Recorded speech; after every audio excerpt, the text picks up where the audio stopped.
이런 걸 보면서 이 사람 믿을 수 없는 사람이다. 내가 만약 교수라면 밑에 있는 대학원생이 그런 보고서 썼으면 F 줬을 거야. 그 정도 레벨의 처참한 레벨의 보고서였고요. 네. 죄송합니다만 머리에 우동 면사리가 들어있는 그런 인간이 지금 거기서 대통령 경제정책자문위원회이자 뭐 브레인을 하고 있다니까 트럼프가 어떤 짓을 할지 모른다라는 공포 때문에 1분기에는 환율이 올랐죠.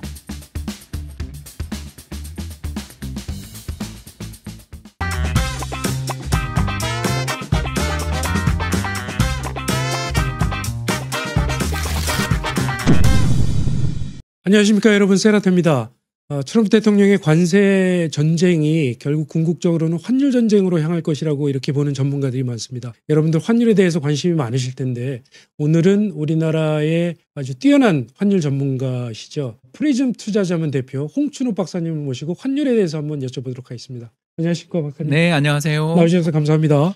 불러주셔서 감사합니다. 네, 달러와 환율 뭐 많은 분들의 관심사인데요. 네. 달러화가 이 트럼프 대통령의 관세 정책 기조에 따라서 많이 출렁거리고 있는 것 같습니다. 관세 정책과 달러와 환율, 달러와 가치 어떤 상황 관계를 갖는지 좀 설명을 좀 부탁드릴까요? 뭐 일반적으로는 관세 정책을 펼치면 환율은 사실 상승해야 맞습니다. 네, 우리가 달러에 대한 원화 환율이 잠깐이지만 1,480원까지도 갔고 했던 그렇죠. 게 그때가 이제 물론 이제 사법 판단 앞두고 환율이 그까지 가긴 했지만 그때 이제 금융시장의 참가자들이 다들 달러를 좀 선호했던 이유가 네, 관세 부과되면 한국 경제가 어려워지는 거 아니냐. 그렇기 때문에 수출로 먹고 사는 나라가 트럼프 집권 기간에 좋을 일이 없다. 네, 이러면서 달러를 사고 원화를 파는 거래를 실제로 이번에 나온 그 한국은행의 국제 대차 대조표 통계를 보면 한 분기 사이에만 대충 우리나라에서 해외로 나간 돈이 379억 불, 어마어마한 돈이 나가고 있습니다. 네. 그만큼 트럼프가 어떤 짓을 할지 모른다라는 공포 때문에 1분기에는 환율이 올랐죠. 그랬는데 이제 4월 이후 점점 환율은 떨어지고 있는데 이제 네. 떨어지게 됐던 이유는 두 가지가 있다고 봐야 되는 게 이제 첫 번째는 미국의 신뢰 추락. 저는 특히 4월 4일 날 판때기 판때기 예. 보드 하나 가지고 나왔는데 그것도 네. 오타 만발이었고요. 상호 관세를 한국에 대해서 25%, 네, 일본에 대해서 24% 상호 관세 부과하는 걸 보고서 이게 뭐 완전히 나라가 이상하다.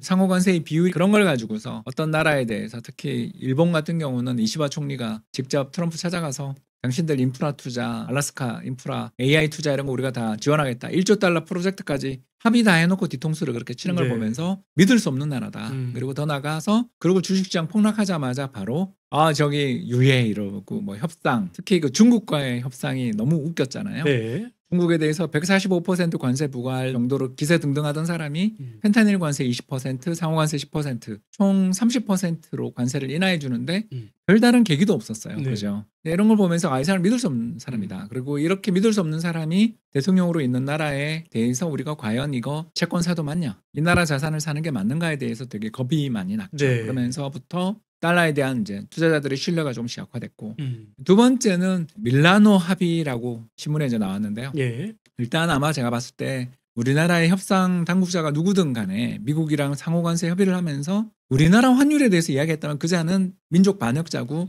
국가 반역자다. 왜? 환율이라는 걸 나라에서 이 방향으로 가겠다 아니다를 설정한다는 자체가 그건 굉장히 국익에 치명적인 악영향을 미칠 수 있고 또 그런 약속을 한들 지켜질 수가 없는 약속이죠. 네. 상대국에 그런 약속을 해서는 안 되는 안 되는데 네. 그때 했다는 네. 루머가 나오면서 환율이 하루에 한 50원 빠지는 거 그랬었죠. 기억나실 겁니다. 네. 이제 그런 걸 보면서 금융시장의 참가자들이 네. 저거 보나마나 트럼프 쪽에서 흘린 거다. 우리나라 당국자가 제정신이라면 절대 그런 합의는 못 해줬을 것이다. 그렇다면 그쪽에서 원하는 게 결국 우리나라 무역 적자를 축소시키기 위해서 네. 그리고 미국에 대한 한국 기업들의 투자가 지금도 엄청난 속도로 이루어지고 있지만 이 어마어마한 속도로 이루어지는 직접 투자를 더욱더 촉진시키기 위해서 달러를 약세로 만들어야 되겠다.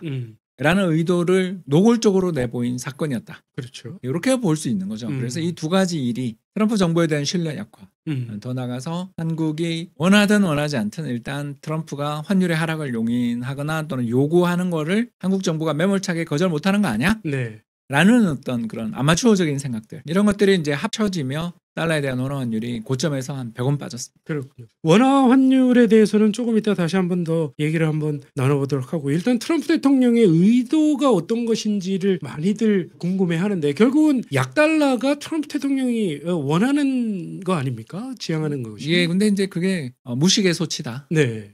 이렇게밖에 말을 못하는 거죠. 왜냐하면 이제 트럼프 대통령이 이번에 어떤 정책을 펼쳤냐면 네. 그 세 가지 정책을 지금 펼치고 있는데 네. 첫 번째 관세 인상, 두 번째 외국인 추방, 세 번째가 텍스 컷, 감세를 했습니다. 근데 이제 이 세 가지 정책이 따로따로 보면 할 만한 정책일지 모르는데 이 세 가지 정책이 모두 조합되고 나면 남는 결론이 뭐냐 하면 특히 미국 국채에 대한 신뢰 상실로 연결되는 코스를 갖고 있죠. 일단 첫 번째, 향후 10년간 이번에 이제 무디스가 신용등급을 하향 조정하면서 했던 명분이 향후 10년간 이 정책들, 재정 정책을 그대로 쓴다면 미국의 GDP 대비 국가 부채가 135%가 될 것이다.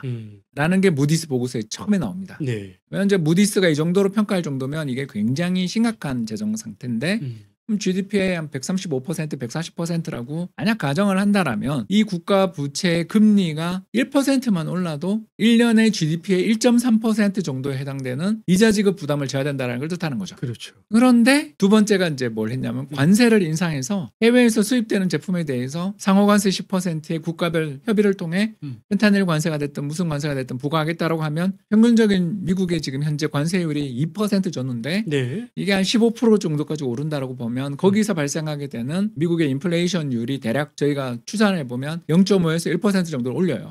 네. 그러면 이제 물가가 근데 지속적으로 계속 오르겠죠. 그렇겠죠. 요걸 감안을 해보면 미국 국채 금리가 오를 것 같은데 네. 우리가 이제 이런 생각을 좀 하게 되는 거죠. 그렇겠죠. 그리고 마지막 이제 세 번째가 외국인 추방했는데 문제가 이제 미국의 수많은 IT 기업들, 혁신 기업들의 오너가 전부 외국인인데 당장 뭐 구글 하면 러시아 커넥션을 이야기 안 할 수 없고 그러네요. 네. 세르게이 그린이라든가 이런 사람들을 우리가 생각 안 할 수가 없고 뭐 빌 게이츠 정도를 제외하고 미국의 거대 IT 기업의 혁신을 주도하는 기업들을 만드신 분들이 다 외국 이민자인데 이분들을 추방하면 미국의 경쟁력은 어떻게 되나?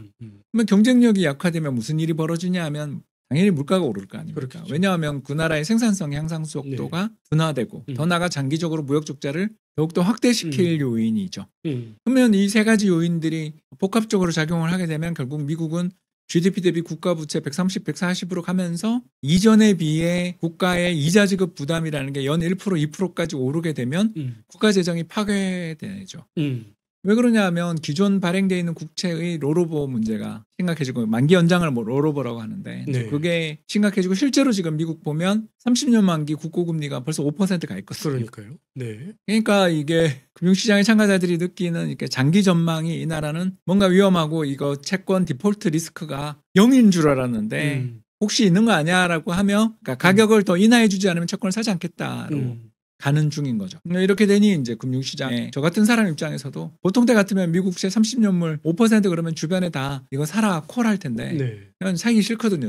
저는 일단 리스크가 너무 크다. 요거 좀 진정되는 거 보자. 절대 가격 매력만 갖고 미국채를 사라고 말하기 어렵다. 이렇게 되는 중인 거죠. 네. 움직임으로 보면은 국제 금리가 더 오를 수도 있는 그런 상황 아니겠습니까? 근데 이제 그렇게 되면 경제가 붕괴되겠죠. 왜냐하면 그 미국의 부동산 담보대출 금리는 미국채 금리에다가 플러스 2%에서 그렇죠. 3%를 더해서 모기지 금리 대출이 왜냐하면 스프레드 우리도 코픽스 플러스 스프레드로 네, 나가죠. 그래서 코픽스라는 것 자체가 또 정부 정책 금리보다 높은 거고 이렇게 그런 구조로 다 돼 있는데 네. 미 국채 금리가 만약 여기서 한 번 더 레벨업되면 일단 부동산 시장이 가격이 폭락하는지까지 모르지만 네. 거래는 실종될 거다. 음. 근데 이 거래가 왜 중요하냐 하면 이사하면서 사람들이 일생에 가장 큰 소비를 하잖아요. 네. 뭐 인테리어도 새로 그렇죠. 하시고 가구나 가전제품도 바꾸고 미국 같은 경우는 또 단독주택 많으니까 칠도 새로 해야 되고 배관도 바꿔야 되고 주차장도 바꿀 텐데 이 모든 소비가 다 동결. 네. 그러니까 얼음 땡 돼 있는 거죠.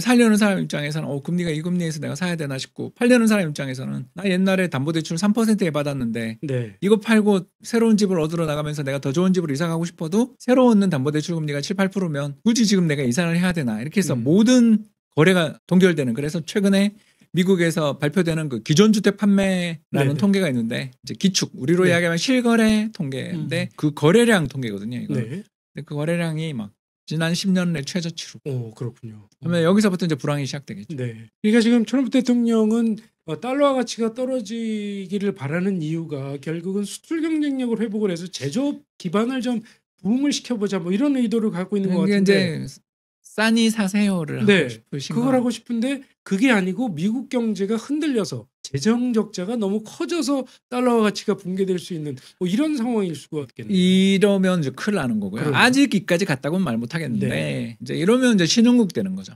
신흥국이 뭐냐 이렇게 물으면 네, 금리를 올려줘도 환율이 오르는 나라가 신흥국이잖아요. 네, 네, 과거에 미국은 금리를 올리는 순간 바로 달러가 강세로 갔거든요. 그렇죠. 왜냐하면 그렇죠. 와, 저 금리면 너무 매력 있어 그러고 다 샀단 말이에요. 근데 네. 저만 해도 당장 30년 만기 국고금리 5%면 매력적인데라고 했을 저도 그냥 달러가 약세로 가게 되면 환차손이 너무 커지기 때문에 조심해야 되고 저 30년 만기 국채가 정말 만기까지 계속 이자를 지급할지 아직도 시간이 많이 남았는데 모르겠어. 네. 를 이제 이야기하는 그렇군요. 그런 상황이죠. 작년 11월에 백악관 경제자문위원장 스티브 미란 위원장이 낸 미란 보고서가 계속 세간의 화제가 되고 있는 것 같더라고요. 관세 전쟁 또는 환율 전쟁의 이론적인 토대가 되고 있다. 뭐 이런 얘기를 하던데 그 보고서를 어느 정도 트럼프 대통령의 머릿속에 들어가 있을 거라고 보시나요? 이해는 못했을 거고요. 네. 네, 그런 사람은 아니잖아요. 일단 그 보고서를 AI한테 번역시켜서 좀 네. 요약해서 수십 장 정도 읽어봤는데 음. 제가 만약 교수라면 밑에 있는 대학원생이 그런 보고서 썼으면 F 줬을 것 같은 그래요? 그 정도 레벨의 처참한 오, 레벨의 보고서였고요. 그렇군요. 네. 일단 이제 음모론이 굉장히 개입돼 있는 보고서였고요. 네. 그래서 뭐 미국의 기축통화 패권은 미국의 경상 적자로 인해 유지되는 시스템이고 이 시스템은 유지 가능하지 않다 뭐 이렇게 시작하더라고요. 그렇죠. 그런 걸 보면서 얼마나 웃기던지 음. 본원 통화가 있고 파생 통화가 있다는 것도 구분 못하는 사람이다. 그러니까 본원 통화는 뭐냐면 정부가 찍어내는 돈이라고 네. 볼 수 있다면 파생 통화는 그 돈이 레버리지를 통해서 시장에서 풀린 돈이고 그렇죠. 금융시장에 있어서의 어떤 M1과 M2를 비교해 보면 몇십 분의 1도 안 되거든요. 본원 통화의 변화는 극적인 위험 상황일 때나 주목받지 정부가 현금을 정말 쓰냐 안 쓰냐는 굉장히 의미 없는 숫자에 불과한데 네. 결국 금리를 통한 파생 통화, 그러니까 예금 대출 시스템이 훨씬 더 중요한데 경상 적자로 우리가 해외에 돈을 공급해주고 있다는 말로 시작을 하는 거 보고서 무슨 소리야 이게 옛날 지금 근본이제적 이야기를 하는 거죠. 근본이자조차 사실 근본이자로 안 돌아갔다는 것도 모르는 네. 네, 그런 사람인데 이제 두 번째가 그래서 우리는 피해를 봤다로 가더라고요. 그런데 네. 제가 오늘 그 가져온 그림 두 번째 그림을 좀 같이 보시면 좋을 것 같은데요. 네. 뭐냐하면 미국의 재정 적자와 미국의 채권 금리의 관계를 보여주고 있습니다. 보시는 것처럼 미국의 재정 적자가 어마어마하게 나더라도 미국 금리가 떨어질 때가 있고 오를 때가 있거든요. 이게 네. 정말 이상한 거거든요. 왜냐하면 어떤 나라의 그 재정 적자가 커지면 금리가 올라야 되거든요. 그렇죠. 근데 미국은 재정 적자가 어마어마하게 커질 때 오히려 금리가 내려요. 음. 굉장한 이점이죠. 네. 왜냐하면 국가 재정이 망가질 정도로 돈을 대규모로 푸는데도 1%의 금리로 조달이 가능하다. 그러네요. 네. 예, 이게 기축통화의 기축통화 예, 그렇죠. 기축통화의 기축통화 장점이죠. 국가가 가지고 있는 이 네. 어마어마한 발권력이라는 게 그렇죠. 이런 거거든요. 음. 그래서 이 정도의 이점을 누리던 나라가 갑자기 기축통화 패권을 버리겠다라고 한다라는 건 이제 앞으로 고금리를 용인하겠다는 이야기. 네. 고금리를 용인하면 부동산부터 아까 제가 이야기했던 그렇게 쭉 갈 텐데 아무리 달러를 약세로 만든들 경제가 망가지는 나라에 돈이 들어올 것인가 네. 또는 투자가 들어올 것인가에 대해서 냉정하게 한번 생각을 해야 되는 거 아닌가. 음. 아무튼 뭐 그 정도 레벨의 사람이 대통령 경제정책자문위원회 위원장이라는 거에서 거의 기함을 하는 그러시군요. 레벨 자체가 저는 뭐 역대 최악의 대통령 경제정책자문위원회 위원장이 조지 W 부시 때 네. 맨큐라고 생각했었는데 네. 더한 사람이 임명됐다. 그렇군요. 거의 뭐 끔찍한 레벨이죠. 그 보고서에 뭐 그런 얘기도 있지 않습니까? 뭐 미국 국채를 100년 만기로 만들어서 100년 만기를 강제로 아, 예, 갖고 그게 이제 있도록 영구채 하겠다. 시나리오인데 뭐 네. 얼마든지 발행 가능한데 그 금리를 감당할 수 있냐. 그러니까요. 그러니까 그런 채권의 특성은 영구채 퍼머넌트 본드의 특성은 원본 금액은 중요하지 않고요. 채권의 발행 금리와 시장 금리의 차이가 네. 가격을 모두 좌우하게 됩니다. 네. 그래서 이제 그런 채권을 랑트라고 부르는데요. 이제 영구채이자 연금채라고 부르는 채권입니다. 실제로 네덜란드 같은 경우는 16세기에 발행했던 랑트를 지금까지도 이자를 줘서 네. 그 기네스북에 오르는 그런 기록도 있고요. 네. 이 좋은 상품입니다. 다만 이 상품의 가장 큰 문제가 뭐냐면 발행을 3% 했는데 찍었는데 명목금리를 이제 앞으로 100년간 3%에 줘야 그랬는데 새로 발행된 채권이 4%면 이 채권 가격이 어떻게 될까요? 4분의 3이 되겠죠. 그렇겠죠. 그렇겠죠. 왜냐하면 이 채권은 만기는 없고 음. 원본 금액은 100년 뒤에 인플레로 0이 될 테니까. 그렇죠. 100년 뒤에 뭐 지금 100원이 무슨 의미가 있습니까? 인플레가 매년 2, 3% 나는데 결국 그런 장기차를 발행하겠다라는 건 금융시장 참가자들한테 이 나라 인플레 안 낼 거고요. 이 나라 앞으로도 굉장히 안정적이에요. 적어도 옛날 16세기, 17세기 패권 국가였던 네덜란드 정도이거나 세계 최강의 그때 당시 유럽의 최강의 네. 육군력을 가지고 있던 루이 14세 시절의 프랑스나 어떻게 보면 그것도 굉장히 강제를 동원해서 또는 채권을 사는 사람들에게 일종의 애국심에 포장해서 만들었던 상품들인데 그걸 세계 시장에서 팔겠다. 금리 6%가 나온다라면 그 일을 어떻게 할 것인가. 그래도 발행할 것인가. 죄송합니다만 머리에 우동 면사리가 들어있는 같은 그런 인간이 지금 거기서 대통령 경제정책자문위원회이자 뭐 브레인을 하고 있다니까 그 집단이 어느 정도 레벨인지를 알 수 있죠. 그렇군요. 지금 달러화 말씀을 계속 듣다 보니까 이 달러화가 기축통화로서의 가치를 앞으로 계속 유지해 나갈 수 있을까 뭐 이런 데 대해서 상당히 의구심이 좀 들기도 하는데. 저는 유지합니다. 네. 남이 더 못났기 때문에. 유로화나 특히 위안화 같은 경우에 지금 달러화에 대해서 거세게 도전을 하고 있어서 그 가치가 그래도 좀 위협받지 않을까 싶은데. 그건 소설입니다. 그래요? 두 지역 모두 네. 할 의사도 없고 능력도 없습니다. 그렇습니까? 의사도 능력도 없다를 보여주는 가장 대표적인 사례가 이제 중국인데요. 네. 이제 의사가 있다면 어떤 행동을 해야 되냐면 과거에 기축통화가 됐던 나라들 아까 이야기를 하다 말았습니다만 네. 네덜란드가 됐든 프랑스가 됐든 영국이 됐든 미국이 됐든 이게 순서죠. 이제 이런 사실상의 패권 국가들의 흐름들을 보면 그 나라 자산이 가치가 있고 네. 그 나라가 되게 개방성을 가져야 기축통화가 될 수 있습니다. 네. 그렇지 않습니까? 왜냐하면 네. 누구나 언제나 어디서나 이 화폐를 기준으로 해서 환율이 결정돼야 되는 게 네. 기축통화니까. 네. 어디서나 거래가 되는 네트워크를 갖춰야 되고 그 네트워크를 가지려면 두 가지 군사력에 의한 보장과 그 나라 재산권에 대한 신뢰 이런 게 필요하잖아요. 네. 근데 그렇죠. 우리 잘 아는 것처럼 중국이 2016년을 전후로 해서 월드뱅크와 했던 그 유명한 보고서가 나왔었는데 향후 10년 내에 자유 변동환율 제도로 개혁하고 우리 자본시장 개방하겠다. 그 약속이 지금 10년이 지났는데 지켜지지 않고 있죠. 그리고 헌신작처럼 벌어졌습니다. 왜? 경제가 어려우니까 환율을 통제하는 게 더 편하거든요. 위에나가 지금 강세로 가면 안 그래도 디플레인데 경제 망하잖아요. 그렇죠. 지금도 사실 망했지만 앞으로 더 망할 수 있으니까. 그래서 외환시장에 대해서 오히려 규제를 강화했어요. 후강통, 성강통 뭐 이런 거 할 때만 해도 네. 중국 주식시장 다 개방돼가지고 홍콩 증시에 상장된 기업이랑 중국 본토 주식이랑 아비트리지 차익 거래가 이루어져서 주가가 똑같이 결정될 거라는 그런 환상을 우리가 한번 가진 적이 있었잖아요. 네. 근데 지금 뭐 30%씩 벌어져 있잖아요. 안 된다라는 거죠. 왜? 자기들이 통제하에 두는 게 편하니까. 그리고 이대로 만약에 시장에 맡겼다가 환율 만약 위안화 절상되면 우리 망한다.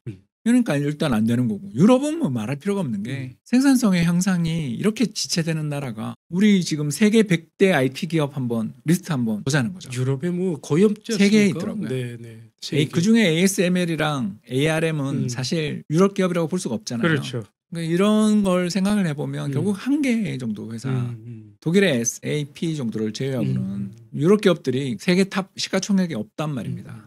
유럽에서도 맨날 시가총액 1위 기업이 루이비통 아니면 노르보노디스크가 아니면 SAP 이렇게 셋이 싸우고 있단 말이에요. 그런 거 보면 거기는 지금 AI 전쟁이 벌어지고 있는 중에 패권에서 완전히 빠져서 뒤에서 놀고 있는 게다가 우크라이나가 피바다가 되도록 저렇게 러시아가 싸우고 있는데도 불구하고 지금 전쟁 3년이 지났는데도 불구하고 이제야 재무장 한 해 만에 그러고 있잖아요. 그만큼 의지 집결이 안 되는 불이 찢어진 몰락하는 지역이니 남아있는 대안은 미국밖에 없으니까. 그러니까 트럼프는 기축통화 패권을 버리겠다 이런 이야기를 한자는 자체가 벌써 뭐 하나도 모르는 거고 만에 하나 그런 이야기를 했다라면 무식한 거고 저는 이제 약간 이제 기대를 섞어서 하는 이야기가 달러 약세를 유도하기 위해서 그런 이야기를 한 거지 추호도 그런 생각을 하지 않을 거다. 네. 자신들이 가진 이점 기축통화 패권의 이점이 얼마나 큰데 그렇죠. 그렇게 바보는 아닐 것이다 생각합니다.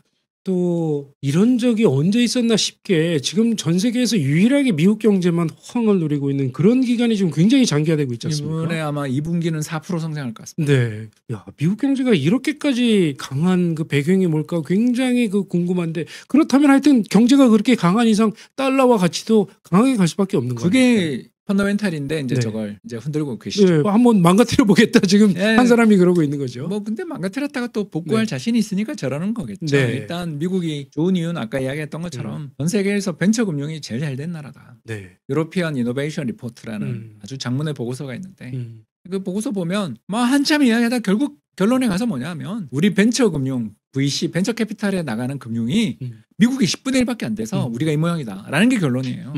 그래서 우리 벤처 펀드 만들자. 우리 수조 달러짜리 수조 유로짜리 벤처 펀드 만들어서 그래봐야 얼마 안 되는 돈이죠, 사실은. 근데 그걸로 유럽에 있는 벤처 기업들 육성하자라는 게 그 유럽 중앙은행 전 총리님께서 하시는 이야기예요. 근데 그거 안 되죠. 두 번째로 미국이 잘 되는 이유는 기축통화 패권 덕분에 불황일 때 저금리로 자금을 융통해서 그걸로 그렇죠. 어마어마한 재정 자금을 뿌려서 그렇죠. 경기 좋은데 이제 금리가 높아지는 시기에서 재정 자금은 안 되는 거고 높은 벤처 캐피탈과 경쟁력으로 승부를 봐야 되는데 하버드에 유학하고 온 세계적인 천재들을 다 쫓아내고 있으니 자기 발로 자기 복을 걷어차는 이게 파퓰리스트인 거죠. 그러니까. 그 역시 달러와 가치의 가장 리스크 요인이라고 하면은 재정 적자죠. 그 막대한 그런데- 재정 적자를 어떻게 하느냐. 근데 뭐 재정 적자 자체는 그렇게 큰 문제는 아닌데 네. 왜 큰 문제는 아니냐면 네. 미국이 성장을 하면 다 해결되는 문제죠. 어. 그런데 그 성장을 발로 걷어 차니까 이게 문제가 되는 거다고 볼 수 있습니다. 이게 아주 유명한 이제 블랑샤 공식인데요. 네. 뭐 별거 아닙니다. 블랑샤가 2020년 코로나 때 음. 발간했던 리포트에서 블랑샤 공식을 설명했는데 아주 별거 아닙니다.